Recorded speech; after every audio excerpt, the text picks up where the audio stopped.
Buenas tardes. Hoy tenemos nuevamente la posibilidad de entrevistar a don Rafael Pino Becker, embajador de Cuba en Eslovaquia, al cual agradecemos su amabilidad por atendernos y darnos a conocer en mayor profundidad una temática compleja como es la inclusión de Cuba por parte del gobierno de los Estados Unidos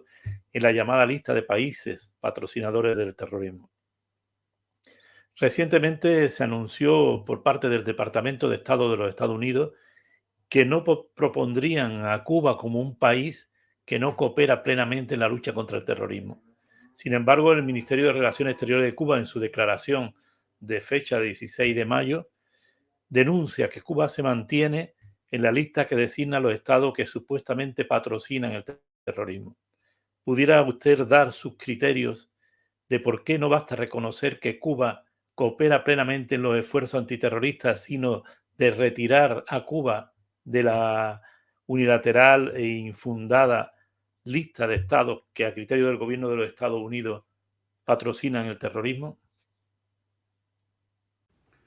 Buenas tardes, estimado José Antonio. Agradezco la invitación para participar nuevamente en este programa del canal Europa por Cuba. Para mí es un placer contribuir de forma modesta en exponer aspectos de temas de actualidad y relevancia para Cuba. José Antonio, tu pregunta es realmente muy importante, porque la existencia de las dos listas tienden a confundir a los ciudadanos, a organizaciones solidarias e incluso a personalidades que no conocen estos complejos mecanismos unilaterales y arbitrarios creados por el gobierno de los Estados Unidos. Ciertamente, Cuba reclama, y no ha dejado de hacerlo nunca, que sea retirada de esta lista de estados patrocinadores del terrorismo, no solo por injusta, sino también porque es contraria al derecho internacional y por los graves daños y prejuicios que causan al pueblo cubano. Cuba fue incluida en esta lista en el año 1982, de estados que patrocinan el terrorismo, y los falsos argumentos esgrimidos en aquel entonces es que Cuba tenía vínculos con el terrorismo internacional y apoyaba a grupos violentos de América Latina. Y no fue hasta el año 2015, en el gobierno de Barack Obama, en que Cuba fue retirada de esta lista. Sin embargo, el 12 de enero del año 2021, 12 de enero, remarco esta fecha porque es importante, o sea, a 8 días de la terminación del mandato del presidente Donald Trump, vuelven a incluirse a Cuba en esta pura lista, bajo el criterio de aquel momento esgrimido por el Departamento de Estado, bajo el argumento de que Cuba no había accedido a la extradición solicitada por Colombia de personas de la guerrilla colombiana que estaban participando en Cuba en las negociaciones de paz, lo cual es un acto totalmente inconcebible porque existen acuerdos especiales de protección, de garantía. Cuba es un país garante de este proceso de paz con Colombia, como son otros países latinoamericanos e incluso Noruega. O sea, este argumento realmente no tenía ningún sentido, ninguna solidez de ningún tipo. Pero si eso no fuera suficiente, en el año 2022, en agosto,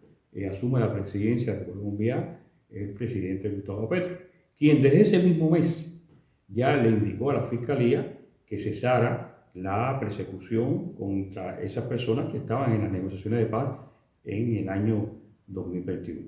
Y justamente eso sucedió de esa manera, o sea, ya no existe ningún argumento por parte de Estados Unidos, porque nunca lo existió, pero se reafirma el hecho de que esa persona ya se le retiró la solicitud de extradición. O sea, desde esa fecha nos mantenemos en la lista de países que patrocinan el terrorismo sin ningún argumento. Usted puede llamar al Departamento de Estado y preguntar bajo qué criterio, bajo qué argumento, bajo qué hecho Cuba se encuentra en esta lista, y realmente no hay ninguna respuesta para que Cuba no haya sido retirada de esa arbitraria lista. Señor embajador, Cuba siempre ha expresado su condena al terrorismo en todas sus formas y manifestaciones. ¿Pudiera usted expresarnos las acciones de Cuba que corroboran esta afirmación? La lucha contra el terrorismo siempre ha constituido una prioridad para Cuba y un compromiso, y ha sido con una actuación enérgica y de condena de forma absoluta y categórica contra los actos, métodos, prácticas terroristas de todas sus manifestaciones, incluidas aquellas en que se involucran gobiernos directa o indirectamente, que es conocido como el llamado terrorismo de Estado. Como muestra de la continua y reciente compromiso de Cuba contra el terrorismo, podemos expresar que con la aprobación de la nueva Constitución en el año 2019 fue incluido en su artículo 16 de la Carta Magna, cito, que la República de Cuba repudia y condena el terrorismo en cualquiera de sus formas y manifestaciones, en particular el terrorismo de Estado. Otro ejemplo de la firmeza de Cuba en la lucha contra el terrorismo es el hecho de que Cuba es signataria de los 19 convenios, o sea, de los 19 instrumentos jurídicos internacionales relacionados con el terrorismo,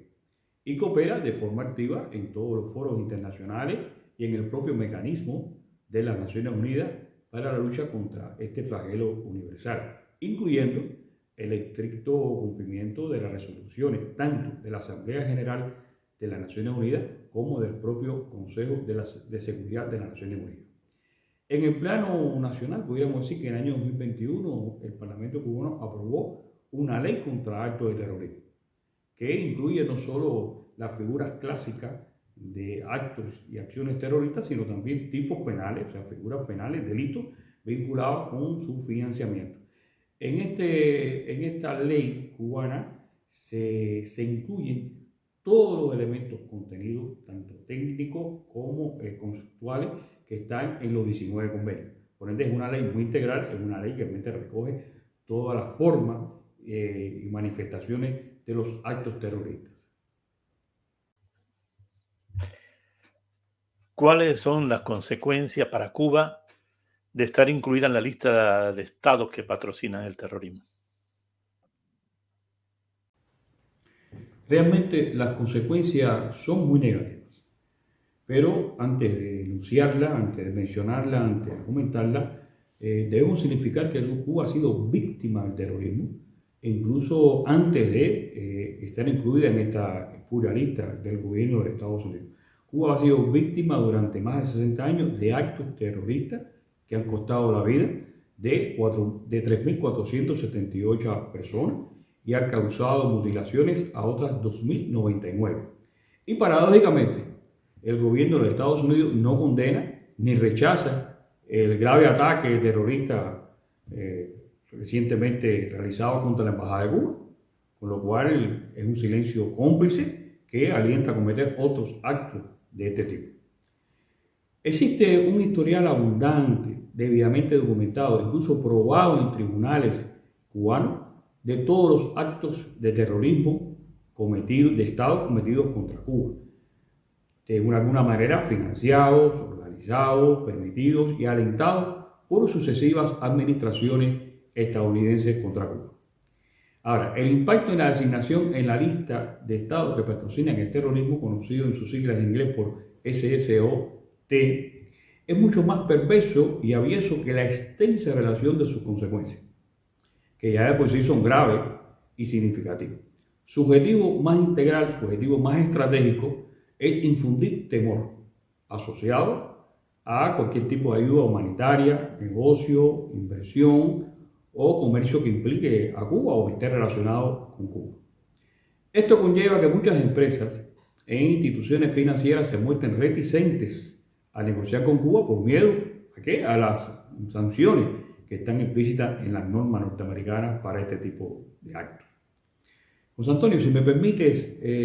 comentaremos brevemente los informes de 3 relatores especiales de las Naciones Unidas, así como de 3 expertos independientes, acerca de la permanencia de Cuba en esta lista. Estos relatores hicieron documentos y estos expertos hicieron documentos conjuntos y fueron enviados al gobierno de Estados Unidos. Y ahí estos relatores, que son los concernidos al impacto negativo de las medidas coercitivas unilaterales en el disfrute de los derechos humanos, sobre el derecho a la alimentación y sobre el derecho al desarrollo y los aspectos internacionales sobre los efectos de la deuda externa, la promoción del orden internacional democrático y equitativo y sobre derechos humanos y solidaridad internacional, en sus informes llamaron la atención al gobierno de los Estados Unidos del impacto negativo que tiene sobre los derechos humanos las sanciones impuestas como resultado de la designación de estados patrocinadores del terrorismo,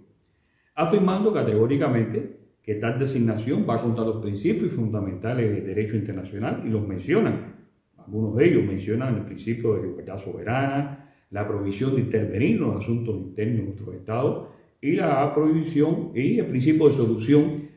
pacífica de las controversias internacionales. Todos estos principios son violados por esta lista por el gobierno de los Estados Unidos. Los relatores y expertos, además, también significan que los países incluidos en esta lista no se les permite proporcionar garantías bancarias, de seguro, extensiones de las tasas de crédito y otras condiciones disponibles para la financiación de bienes y servicios, incluso por razones humanitarias. Este es un hecho doblemente significativo por el peso que tiene Estados Unidos en la economía mundial. Como se conoce, es una economía que está globalizada y, por supuesto, y la dimensión de la economía cubana. O sea, sus efectos son doblemente dañinos e impactan severamente en la calidad de vida del pueblo cubano. Estas provisiones también incluyen bienes de doble uso, como ejemplo las máscaras de protección y agentes útiles para vacunas, resultando, por supuesto, resaltando un efecto intimidatorio las acciones penales que después acompañan a la legislación norteamericana, que prevén multas de hasta $1 millón o sanciones hasta 20 años de prisión por cada infracción cometida de estas normas que ellos establecen como resultado de conceptualizar a un Estado país patrocinador del terrorismo. Entonces, la calificación de Estado patrocinador de terrorismo en el contexto de las consecuencias multifacéticas y la violación del derecho internacional puede utilizarse como pretexto también para el congelamiento y confiscación de activos de instituciones estatales, incluidos los bancos centrales, lo que por supuesto esto exacerba, esto incrementa el efecto paralizador y de aislamiento total, que es lo que se persigue con eso justamente, e incluso en situaciones de emergencia y en contexto de crisis humanitaria. Ese efecto genocida lo sufrimos directamente los cubanos y lo recordamos perfectamente y siempre lo recordaremos. Cuando en Cuba se rompió la única planta de oxígeno en el peor momento de la pandemia de la COVID y nos fue negado por el gobierno de los Estados Unidos la adquisición de oxígeno para nuestros niños, para nuestros adultos, para nuestras mujeres que se encontraban hospitalizados. Esto es un hecho realmente genocida que nos afectó muchísimo y solo gracias a la solidaridad internacional y la tenacidad de nuestro pueblo que pudimos revertir esta grave situación como resultado de la COVID-19. El compañero Elio Rodríguez, el viceministro de Relaciones Exteriores de la República de Cuba, en la reunión plenaria de la Asamblea General de las Naciones Unidas, titulada sobre la eliminación de las medidas coercitivas unilaterales, extraterritoriales, utilizadas como instrumento de coacción política y económica, celebrada en Nueva York el pasado 13 de junio, expresó lo que, si me permite, citaré. Y así decía el viceministro: es incesante y obsesiva la persecución por parte de los Estados Unidos de las transacciones financieras, comerciales e inversiones relacionadas con nuestro país. Se trata de una designación sin fundamento,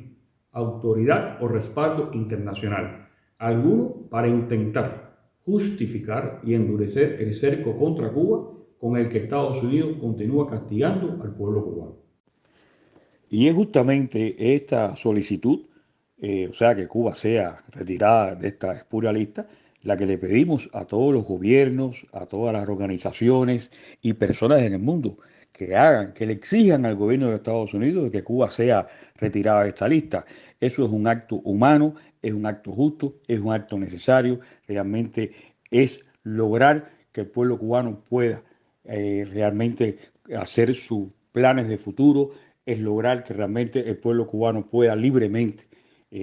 comerciar, hacer todos sus proyectos económicos sin tener, por supuesto, este impedimento, que además es un impedimento que por ser justamente los Estados Unidos tienen un alcance global y, como todos sabemos, causan sufrimiento al pueblo y a la familia cubana.